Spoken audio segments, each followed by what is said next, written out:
Estamos ahora en comunicación con el economista Roberto Feletti, que justamente la semana pasada advirtió y decía, Roberto, la semana pasada cuando estuvo aquí con nosotros, el Estado tiene que asumir toda la responsabilidad, el Estado tiene que estar presente y hay que liderar desde el Estado. Roberto, buenas noches, ¿cómo estás?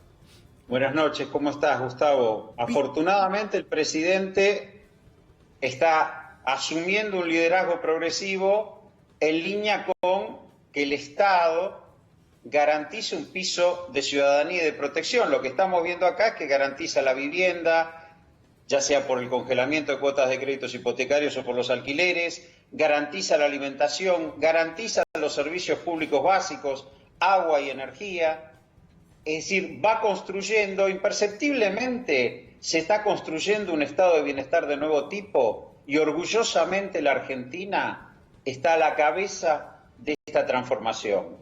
Lo vamos a ver cuando pase la pandemia, pero por primera vez se ha puesto en el tapete que para ser ciudadano, para ser humano, no se le puede convertir la educación, la salud, la energía, los alimentos, el techo en una cuestión del mercado que asigna por precio, rentabilidad empresaria, no. Y el presidente fue claro, entre economía y vidas elijo las vidas, porque en realidad hay una falacia también de nadie quiere parar la economía. Lo que muchos dicen parar la economía es que quieren seguir ganando plata en esta situación, que es distinto. Acá la economía sigue porque se sigue produciendo, hoy el gremio camionero garantiza el abastecimiento, hay empresas responsables, muy responsables, que están acercando alimentos, pero no con criterios de rentabilidad.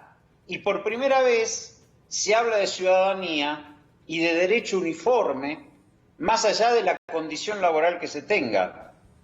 Cuando nuestro gobierno, el gobierno de Néstor y Cristina, garantizaban cobertura universal en las jubilaciones, o garantizaba un salario familiar que se llamó asignación universal por hijo, ¿qué hacía? Cubrir a aquellos trabajadores informales que no habían podido aportar o que en estos momentos un chico dependía de un trabajador informal. Ese avance que fue muy cuestionado, que se hablaba de los planeros, que no aportaron, todas esas cosas, esas barbaridades atroces que decía el macrismo, que afortunadamente se quedó sin marco conceptual y no puede ni decirlas, hoy se están convirtiendo en realidad a caballo de la crisis, y yo la verdad que me enorgullezco de este gobierno y que el presidente esté liderando este proceso, donde nadie tiene que tener temor de si mañana le cortan la luz porque él perdió sus ingresos probablemente. Claro.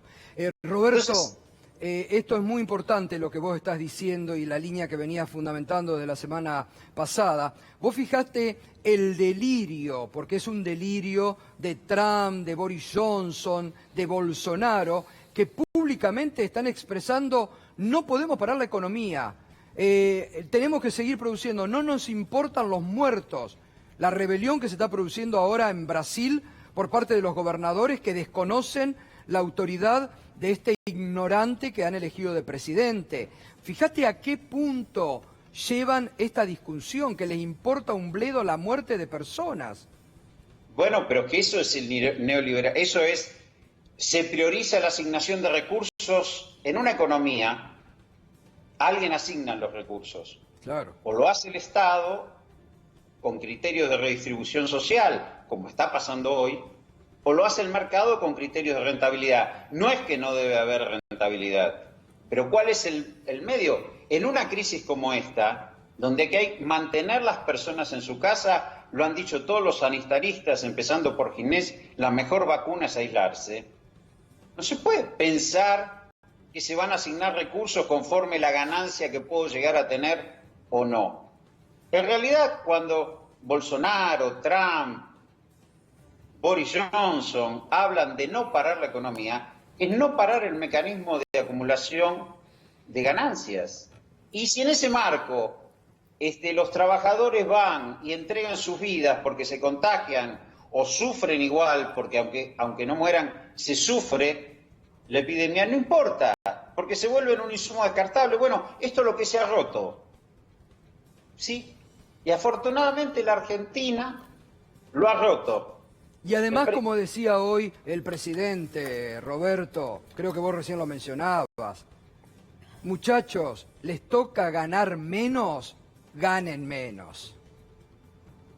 Pero a ver, revisemos los balances, y hay especialistas mucho mejores que yo en el tema energía, de las empresas energéticas beneficiadas por los aumentos tarifarios, por la devaluación en los últimos 4 años, y fijémonos si no pueden sostener 180 días, y yo diría casi sin facturar. Digo, ¿qué es lo que pierden? Claro. Revisemos los balances, porque no me vas a decir que acá se lesiona una inversión clave que iban a hacer. Claro. No empecemos con ese verso. No, 3.500% de aumento. Yo recuerdo en tu programa que vos gentilmente cada tanto me invitás, que había estado en una audiencia pública Sí. de las eléctricas, que querían transferirle la devaluación a los usuarios en cuotas. Lo hemos Exacto, vivido. lo hemos vivido. En la Argentina. Exacto, exactamente. Bueno, entonces... O hoy el los presidente bancos, dice, los señores, bancos. bueno, bancos. Hoy el presidente dice, señores, acá lo fundamental es proteger la vida de los argentinos y argentinas, que para eso tienen que estar en sus casas. Y si están en sus casas, no pueden sufrir el riesgo de quedarse sin luz, sin gas, que los desalojen, que no puedan tener ingresos. Y por eso se va construyendo un nuevo tipo de protección. Cuando yo hablo de estado de bienestar de nuevo tipo, el estado de bienestar que surgió de la posguerra, de la última guerra mundial, era un estado que protegía a la vejez y que protegía a la niñez en función del empleo. La persona tenía un empleo formal, la tasa de desempleo era muy baja, y bueno, cuando eso se rompe, hay millones de personas que quedan desprotegidas. Totalmente. ¿Por qué? Y bueno, lo que se instala y se empieza a instalar progresivamente a partir del 2003 es decir, bueno, no, a ver, hay gente que trabajó de algún modo, tiene que tener derecho a una remuneración en la vejez. Y hay chicos que sus padres de algún modo los mantienen, tienen que tener derecho a un salario familiar en la niñez. Bien. Y esas cosas se fueron instalando y hoy se amplían. Sí, sí, sí, está claro. Porque además, digo, está bien, van a decir, todos viste que nos dicen las nuevas tecnologías, los empleos, esto puede sincerar efectivamente que mucha gente puede trabajar en su casa. Bienvenido sea. Totalmente. Bienvenido sea, porque el objetivo del avance tecnológico es que la gente viva mejor, totalmente. No que las empresas ganen y ganen y ganen y ganen y ganen, y la gente viva peor, peor, peor. Totalmente. Esto Roberto, lo que está haciendo es reequilibrar la balanza. Totalmente, eso, reequilibrar. Roberto, un abrazo como siempre y gracias, ¿eh? No, gracias a ustedes por la comunicación. Gracias, abrazo.